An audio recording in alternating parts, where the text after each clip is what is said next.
Forget everything you've been told about the inevitable conflict with China.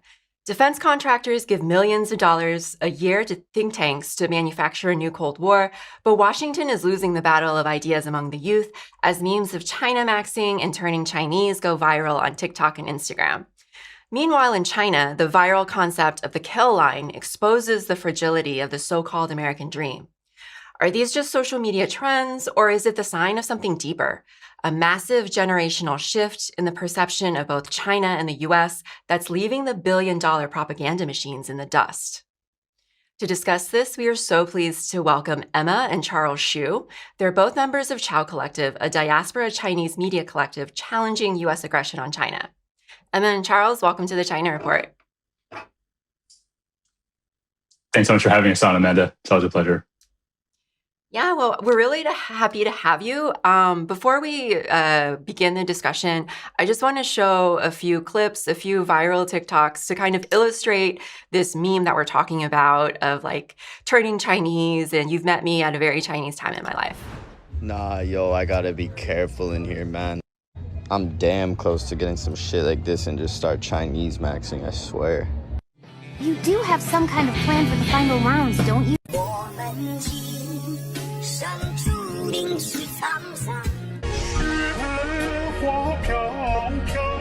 Yeah, so I'm sure that both of you have seen these viral videos on Instagram and TikTok. You know, it's this meme going around where Americans are doing fairly mundane things like drinking hot water in the morning, making white rice, eating noodle soups, things that are like so-called Chinese coded, and saying that they're like turning Chinese.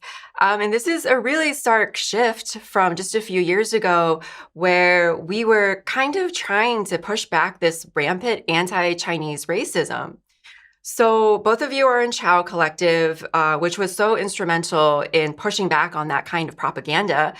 So from your point of view, how did we in just the span of a few years get from that kind of rampant xenophobia to being Chinese actually being cool? Emma, let's start with you. Yeah, I think the whiplash in the last 5 years from how China is being portrayed has been kind of crazy to see. You know, we sort of went from seeing everything Chinese portrayed as like stolen or a knockoff of the West and kind of like inherently inferior and uncool, right? And kind of as like the butt of the joke, like spreading disease, dirty, all these things that were contributing to like Asian hate crimes in the US. And I think just a lot of portrayals of Chinese people as victims of an oppressive government who aren't able to think for themselves or enjoy any kind of living standards similar to like what we think we have in the West. And so now I think a couple of things have really contributed to like this total 180. First, I want to say it's the TikTok ban and migration to Xiaohongshu or Red Note, I think last January. And also, I think we're able to see for the first time, like Americans getting to visit China with the visa-free policy and like share their experiences there. And yeah, a lot of the travel bloggers and streamers like I Show Speed visiting have had a huge cultural impact. And I think another huge thing has been seeing how our respective governments are responding to public health crises like COVID in 2020. And with the ongoing genocide in Gaza, I think Americans are feeling a lot of disillusionment with our government, especially as we're seeing the difference in living conditions of the everyday people in the US versus in China. Like we're seeing, you know, like higher life expectancy, homeownership rates, like access to healthcare and more educational opportunities. And I think it's really shaking up like Americans' cultural national identity. They're realizing that being American doesn't like feel cool anymore and that they want better. And I think that's why so many Americans are starting to aspire to be Chinese. We're seeing all the cool things and products and things that people are able to experience in China that we're not able to have here. And I think Americans are starting to question, like, why can't we have that? What like, what will it take for us to be able to have these things? And I think Americans are kind of like adopting Chinese like health and exercise and cooking practices because, yeah, we're seeing just the differences in like the health and happiness of Chinese people versus what we're having here. And yeah, now being Chinese is cool and being American isn't. Well, I think it really speaks to something that defense contractors and U.S. megacorporations funnel so much money into these think tanks like ASPI, like the Atlantic Council, to manufacture these anti-China narratives and to really shape the public discourse around China. And to advocate for anti-China policy. And they have these endless budgets to shape the rhetoric, the public conversation. But in the end, it's looking to be fairly ineffective among the youth, especially in this era of social media and TikTok. They're really losing the information war among Gen Z. So Charles, I was wondering if you could speak to these trends and, what do these trends really say about the new Cold War and the current geopolitical situation? And what do they say about, U.S. propaganda around China in general? Yeah, as you mentioned, Amanda, this is a very sophisticated propaganda operation. And so I think we need to break it down into a couple of different prongs, right?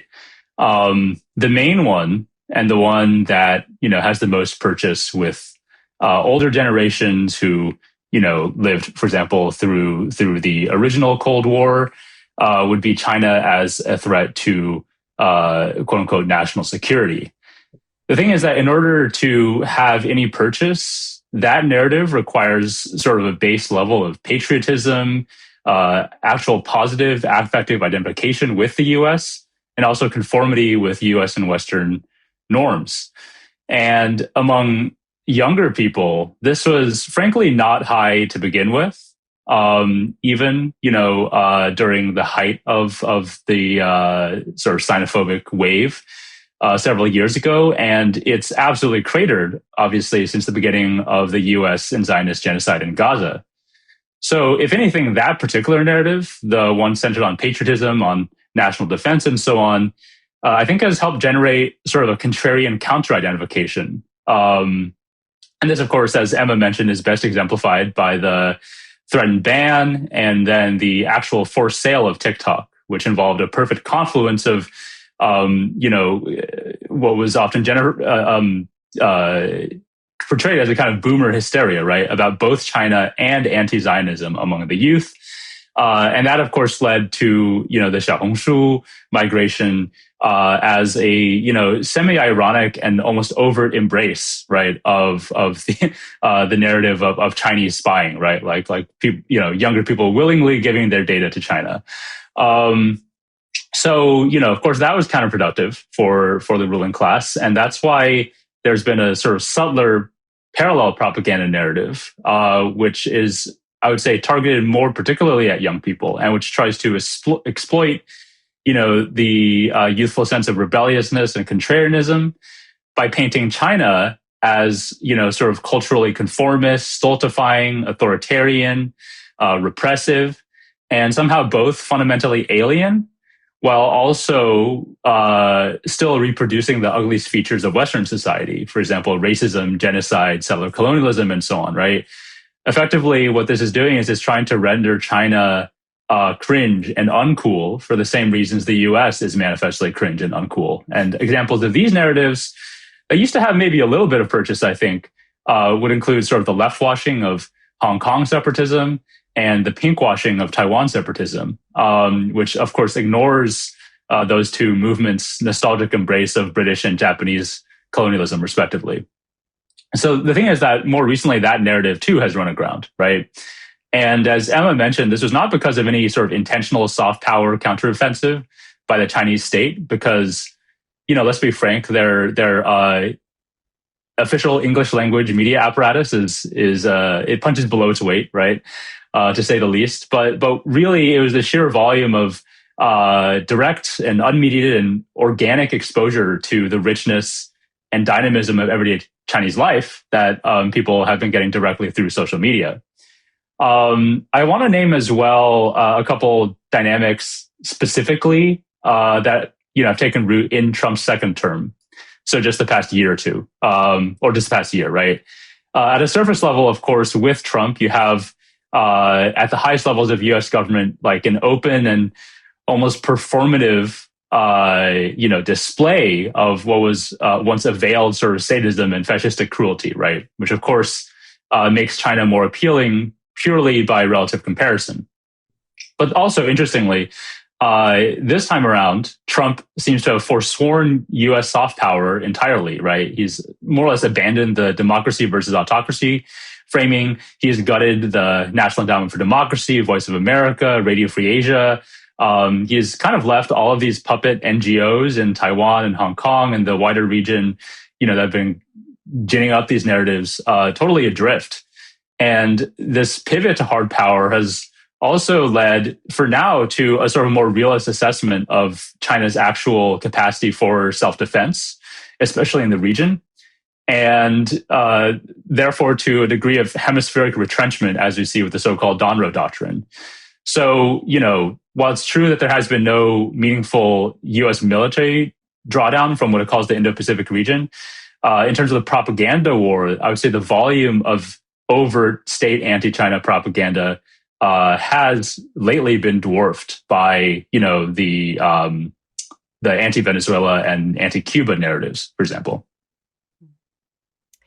Yeah, I think what's really interesting is that, just a few decades before, with the reform and opening up period, when the U.S. was a rising superpower, a lot of Chinese people looked to the West as a form of aspiration in terms of like a political system, in terms of culture. There was also a lot of migration from China to the U.S. because they saw the education system here as better. They saw like attaining a university degree here as a way to move up the ladder. And they saw it as a way to make a better life for yourself. Now with the rise of China, almost the exact reverse is happening, right? China is in many ways surpassing the US, like as Emma mentioned a few minutes ago, surpassing the US in terms of life expectancy, of scientific and medical innovations, in terms of high-speed rail. Their cities are like even more developed than ours. And more Americans are also like visiting China because of their visa-free travel policy now. And so they're able to see what life in China is like for themselves, just like free of propaganda. And so I think that's what's like kind of translating into these social media trends. I've seen a lot of Western media frame this in the usual nefarious terms, like this is like a real soft power coup on the part of Beijing. But I also think people just see what's possible when they like actually see a government that fulfills your basic needs and has an interest in the well-being of its people. Yeah, that's a really interesting observation about the turnaround in sort of the relative, image of China and the U.S. to each other's populations since, for example, like the early 80s, the early reform period. I have to say that, even today, like anecdotally at least, from speaking, for example, with my relatives in China, it is precisely that generation that came of age in the early reform period, so roughly our parents' generation, who are still the hardest to convince about how shitty life actually is in the U.S. now. I remember when I was visiting 2 years ago, like they could not believe that like the handling of COVID here in the U.S. was even worse than Chinese state TV had led them to believe, right? And that maybe has shifted somewhat, but it is the case that particular generation has was inculcated into this ingrained sense of cultural, social, and especially like technological inferiority vis-a-vis, an idealized image of the US, which, resulted, yes, from like a realization of China's sort of objective material backwardness at the time, but also from an ideological retreat from the Mao period and the Cultural Revolution in particular. And so I think in some ways that was like a domestic mirror image of the fact that China, this is not the first time China has had like soft power of a sort, right, in Western youth consciousness.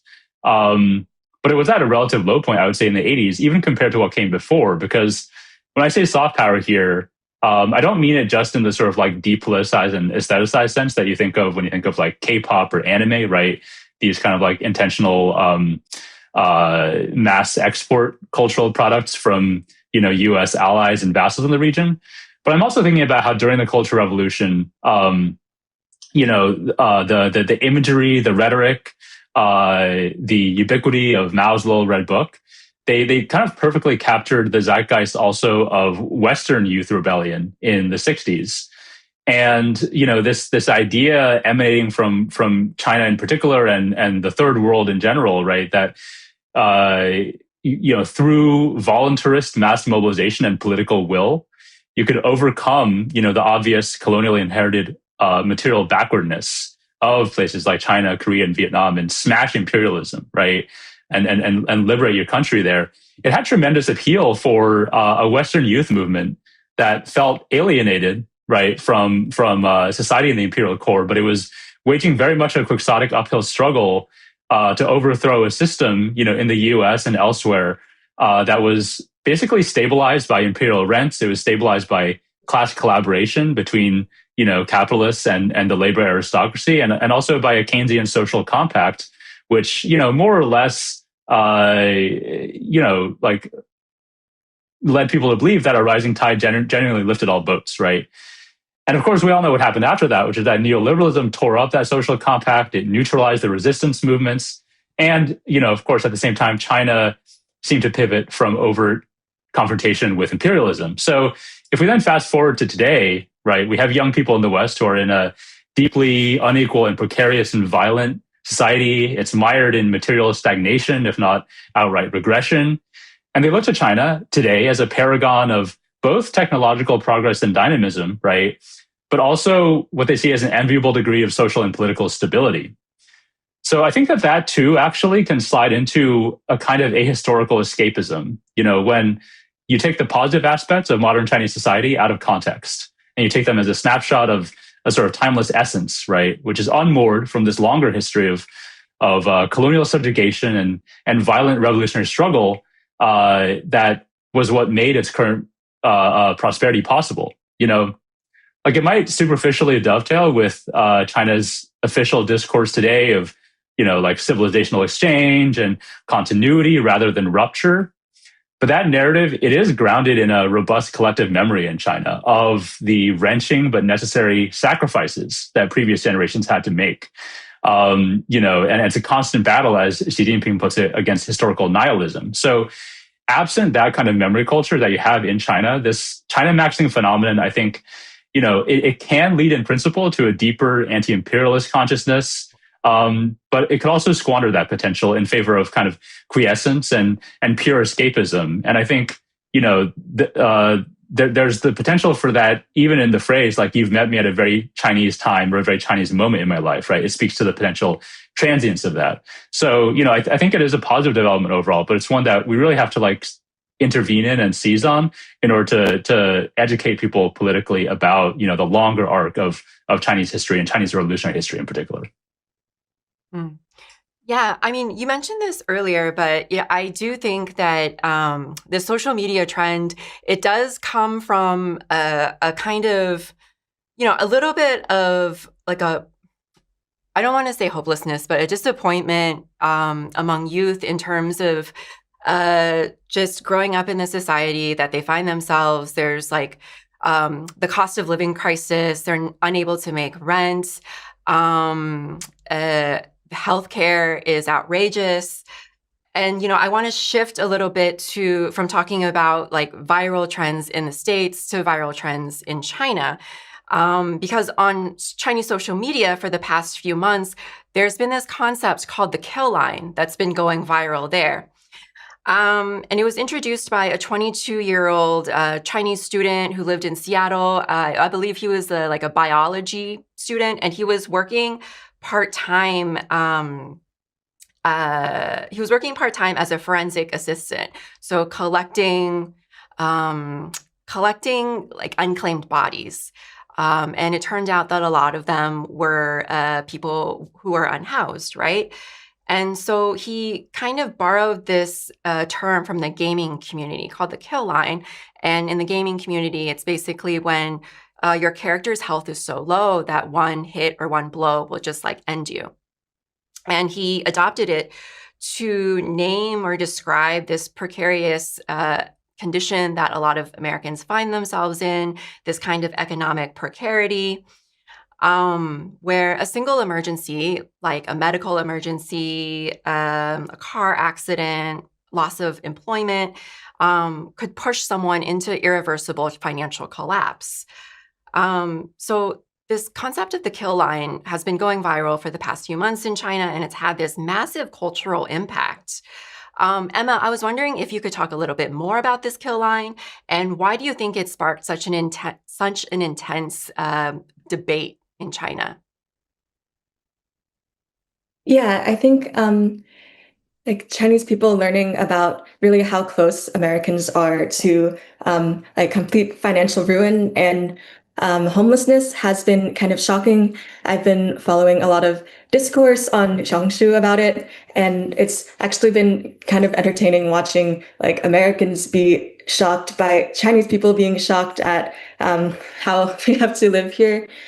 I think that I've seen a lot of Chinese netizens, expressing shock that they thought they were being fed propaganda about like the conditions in the US, but it's so much worse than they actually thought. There's just been lots of discussion about how shocking it is that Americans have to work multiple jobs and are so far in debt and can't afford like crucial healthcare treatment. I think the like increase of like dialogue between Americans and Chinese people on Xiangshu has really highlighted like just the stark difference in how our governments treat everyday people and the lack of like social safety net that there really is here in the US. Mm-hmm. Yeah, Charles, what are your thoughts on the kill line? Like, why do you think it's picked up so much currency in China? Yeah, definitely all the reasons that Emma named. I think it's interesting as well that it originates in gaming culture because, of course, like inherently in the structure of video games, life, or rather lives plural, are relatively cheap, right? If you die in the game, you can respawn. And I think that speaks to, a corresponding cheapness and maybe a fundamental like unreality or perhaps surreality of life under US capitalism, right? The other thing that I thought of, right, is that the kill line specifically is referring to, a degree of financial precarity where, a single emergency expense will throw you, as you said, into this irreversible debt spiral. And what that speaks to is specifically the credit and debt fueled personal consumption patterns that we're socialized into and incentivized into in the US specifically. I think that is something that also is, quite alien to a lot of Chinese people's experience because of, the extremely high household savings rate there, right? Which you can attribute to any number of both like objective material and sort of cultural factors. But it is a major difference, in mentality and in actual financial practice. And it's in some ways magnified nationally, actually, into like policies of the central government, like, maintaining a massive current account surplus or, this record-breaking $1.2 trillion trade surplus from last year that made so much news. Or, for example, stockpiling a national grain reserve in order to defend food sovereignty. And that actually is like the main line of attack against China's sovereign economic policies coming from Western neoclassical economists, right? They keep saying that China is, suffering from underconsumption versus overproduction or overinvestment. They say that it needs to shift from investment to consumption, right? In order to fully liberalize, fully westernize its economy. And we need to see that for what it is, right? Which is that, it's another sort of angle of attack where in effect, they want to make China itself vulnerable, right, to the vagaries of the world financial system fully, right? In a word, they want to put China itself on a global kill line. I think that too is a major underlying cause for why this has caused so much discourse in China. Mm-hmm. The impact of the kill line in China can't be overstated, right? It's had such a cultural impact that Kishi, the official theoretical journal of the CPC, they published an essay using the concept of the kill line as a structural feature of the U.S. Political system. And this is a quote from their essay. They state, "The systemic disconnect between political responsiveness and genuine social needs is precisely the structural contradiction that continues to deepen and become difficult to heal in American society. The kill line phenomenon reveals a cold-blooded capital-first institutional logic. Under this logic, institutional arrangements systematically prioritize capital security and returns over the survival and dignity of workers." So very, similar to what you were saying, Charles. And the impact has been so great that now the U.S. government and U.S. corporate media have been caught on the back foot and they're forced to defend themselves. In the past few weeks, I've seen mainstream media like The Economist and New York Times publishing articles addressing, the kill line. Why is China so obsessed with the kill line? Why is China so obsessed over American poverty? And even at this year's World Economic Forum, U.S. Treasury Secretary Scott Bessent was even questioned about the kill line by a Chinese reporter. And I want to show this clip and then get both of your thoughts on this. Thank you, Mr. Bessent, and I'm the journalist from China Media Group. I want to ask that the FED said 37% of U.S. adults can't cover a $400 emergency. What do you think of it? And some calls list the kill line or Alice line for U.S. people, and the kill line is mainly for. It's used to describe the fragility of American household of finance. An unexpected expense is enough to plunge the middle class into the financial ruin. So, what's your opinion of it? Again, if we look back to President Trump's first term, hourly workers did better than supervisory workers. The bottom 50% of households had their net worth increase faster than the top 10%. And as I said, I believe that the households that you're describing there will be receiving substantial tax refunds. And again, as you said, many people have said to me, "Oh, so what's $1,000?"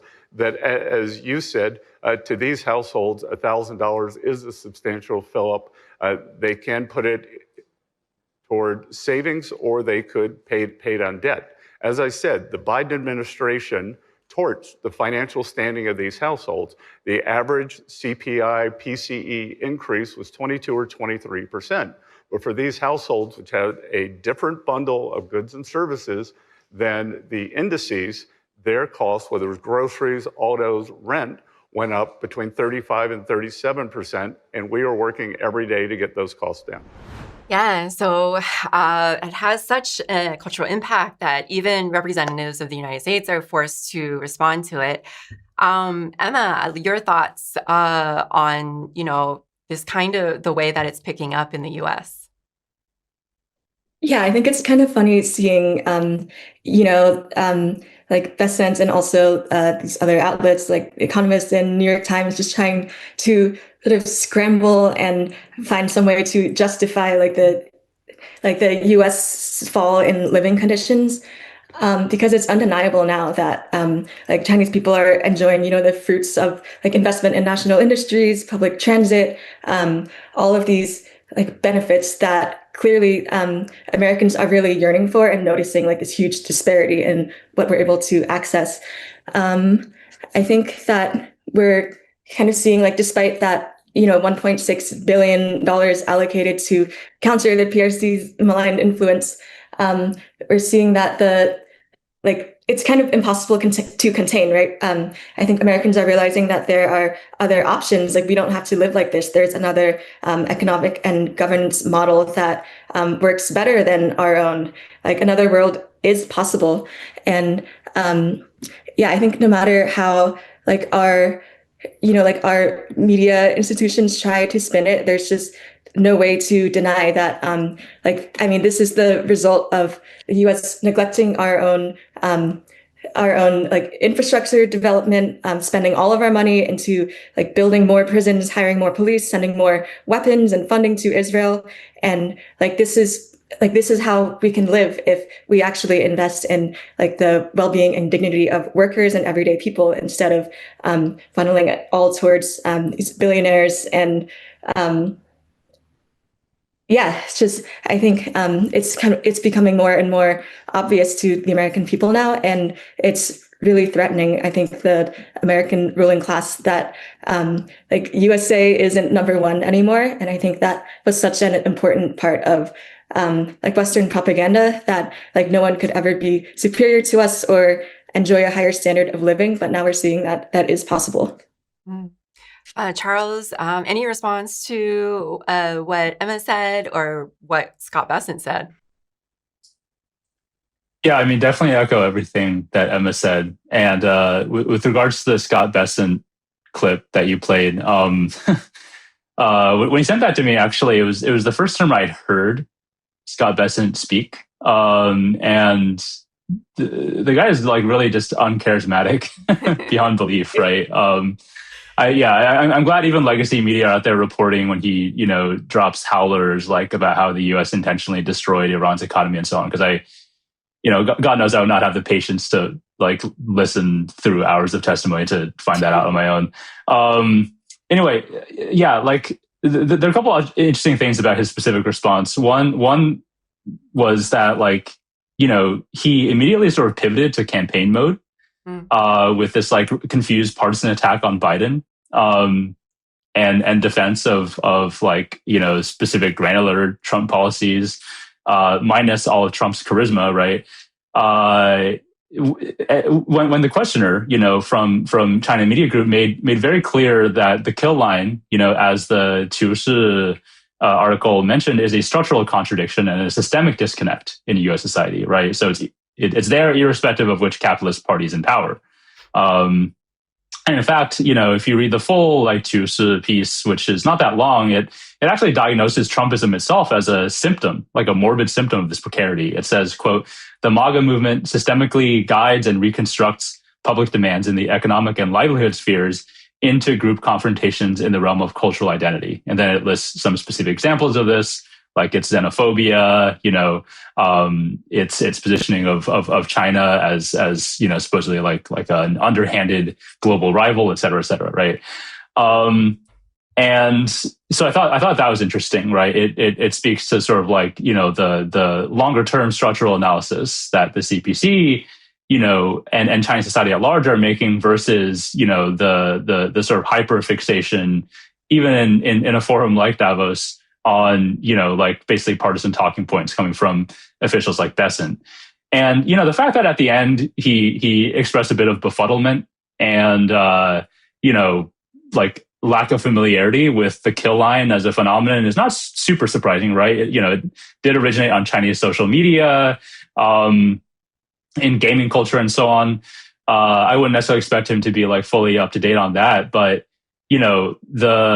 him being put in that position, I think, was an interesting inversion of the way that like journalists from the imperial core will typically expect their foreign interlocutors to be intimately familiar with like, all these details of Western hegemonic culture, without batting an eye. And the fact that you do have that kind of inversion now speaks, I think, at like a discursive and an ideological level to this new world, right? That we're entering, and of which this entire China maxing phenomenon is symptomatic, right? Where in fact, like cultural production, coming organically, coming from social media, from China, is going to have more and more of a worldwide impact as a function of the degree of like economic power that it has attained, not through colonialism, not through imperialism, but through its own sovereign development under the leadership of the Communist Party. Mm-hmm. Well, I think that's a great point to leave it at. Emma and Charles, if people are interested in checking out Chow Collective, maybe you could let them know where they can check out more of your work. Emma, you can begin. Yeah, you can find our website at chowcollective.com. There's lots of articles, translations, resource guides, and our handle is at Chow Collective on Twitter and Instagram. And give us a follow. Yeah, absolutely. Charles?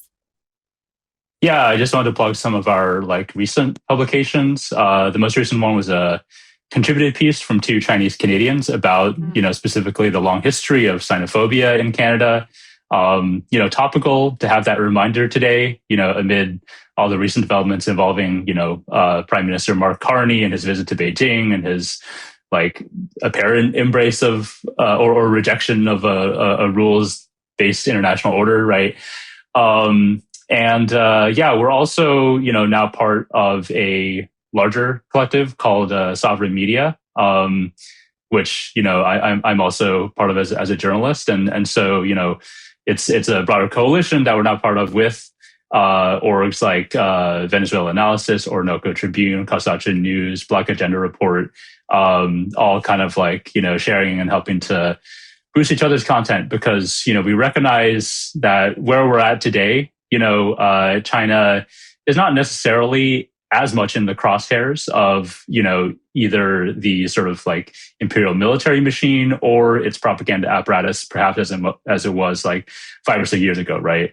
But there are direct targets now that require our full-blown solidarity, particularly Venezuela after the recent, military assaults, the kidnapping of its president and first lady, and Cuba today as it strains against this absolutely horrific fuel blockade. So we're really happy to be part of that larger coalition as well, and definitely urge people to give both us a follow at Chow Collective, that's spelled QIAO, and Sovereign Media as well.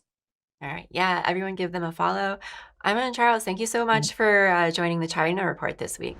大家好，我是主播周玉琴。很多的朋友告诉我们，选择原版的太阳星全效克菲尔益生菌，它添加有羽衣甘蓝，健康再加分。而有睡眠困扰的朋友们，赶快选择蓝色包装这一款晚安加强版，绝对是更有感。每日克菲尔，时刻美好 ，Good Feel Good。请上快点购为健康下单，而且要记得输入推荐代码，有额外的折扣优惠。太阳星全效克菲尔益生菌基础版、晚安加强版，新包装改版，内容不变，抽取更方便。要吃就吃最好的。